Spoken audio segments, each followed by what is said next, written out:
Сәлеметсіздер ме? Бүгін осындай өте дәмді, жұмсақ, нежный бауырсақ пісіретін боламыз. Ол үшін бізге ұнымызды осылай жұмсақ қылып, қоспасын қосып, елеп аламыз да 1-2 сағатқа қалдырамыз. Осылай бөліктерге бөліп жаямыз. Жаймастан бұрын астына кішкене май жағып қоямыз да осылай бөліктерге бөлеміз. Осылай бөліктерге бөлгеннен кейін оның астына да кішкене май жағып қоямыз. Сосын табамызды қыздырамыз.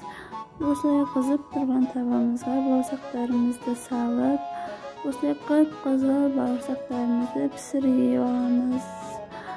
Ұнаса лайк басып, комментарий қалдырыңыздар және бөлісіп отырыңыздар.